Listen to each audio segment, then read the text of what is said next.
Greetings, Legionnaires. My name is Levi Fletcher, and today is my very first review for our channel. We are reviewing today Resident Evil 2, the remake. Yeah, let's just dive right in. So, Leon Kennedy is showing up for his first day of work at the police station in Raccoon City, and the virus has already started spreading. There's mass chaos.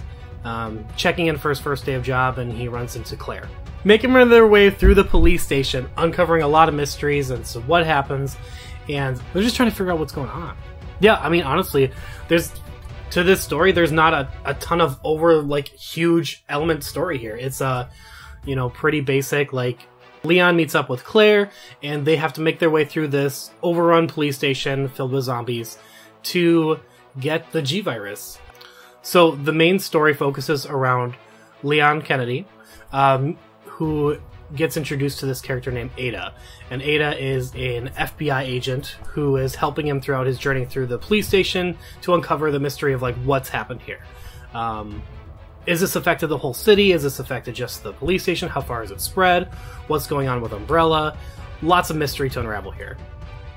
So just jumping right into the highlights, don't want to spoil too much of the story as there's not a ton to go over, so I'll let you all experience that for yourselves. But some of the highlights here: the engine for this game is beautifully crafted. The remake is amazing, how they have just taken this PlayStation game and remade it into this, just beautiful game. Lots of attention to detail went into a lot of this map and the story. So engine is the same engine they use for Devil May Cry. Looks awesome. Plays really great. It is third person, so if that's not your cup of tea, it's very, very mostly third person. So gameplay is very brisk. It's off the cuff shooting. Yeah, I like the feel of the guns.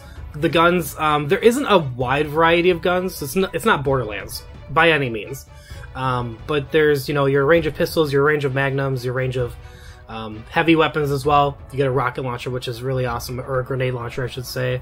So the game is a survival, shooter, horror, all kind of matched into one kind of game. So it's very spooky, very suspense building, and it can be downright scary at times.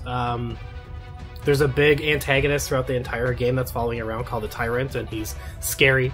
Made me sweat quite a bit just going through the game. But it's very brisk. I mean, each campaign, Leon and Claire's campaigns, probably last about 6 hours at the most. So, some other highlights. The voice acting is well done. Leon Kennedy does a great job. Claire does a great job. Sherry does a great job. Just jumping right into some of the shortcomings for this game. There isn't a ton of different set pieces. You're very largely focused around Raccoon City and the police station in particular, and you are backtracking a lot through the police station. And I know a lot of people are going to say that's the main premise of Resident Evil 2. I get that. Awesome. For me, though, it just seemed a little tedious, having to backtrack all the way through these halls and these different places. I wanted to see more.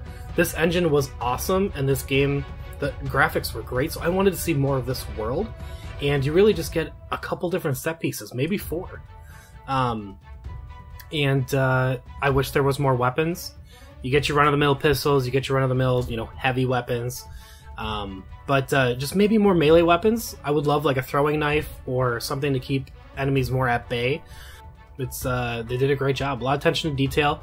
There is one particular moment I just kind of really grasped onto lately was in my second playthrough with Claire after finishing my Leon campaign, was the moment with Sherry. And you're playing as Sherry, who is the daughter of the doctor who created the scientist who created the G virus.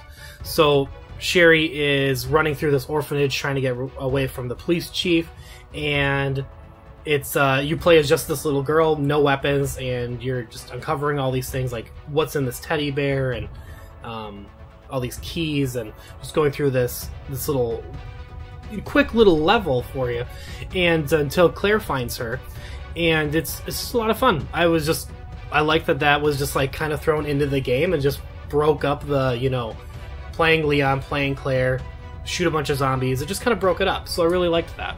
For the score, I've decided to give this game a 7.5 out of 10. The reason for that is it is pretty repetitive. On top of the repetitive, you know, the combat is limited, and while the guns, you know, do provide enough variation to break up the repetition, I wish there was a little bit more. Graphics are beautiful, voice acting was great, the settings that you got to see were awesome. I just wish there was more. So, thank you guys. Appreciate you listening to my quick little review here of Resident Evil 2, and hope to catch you again in the future.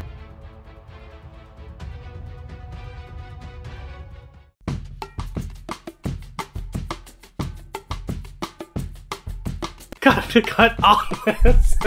This is the blooper reel. Yep. Okay. Well, I'm trying to think of the story. I'm like, well, there isn't a lot of story. 6 out of 10. Greetings, Legionnaires. Thank you for the tap. Jimmy, I don't like this. It's Albert Wesker.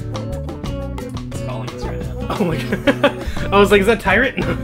Yes, Tyrant. Ah! People were like, who's Sherry? Like, shut up! Some other highlights for the game would include, nothing. Greetings, Legionnaires. What coin bring you today? What are you buying? What are you selling? They're just trying to figure out what's going on. Yeah, I mean, honestly,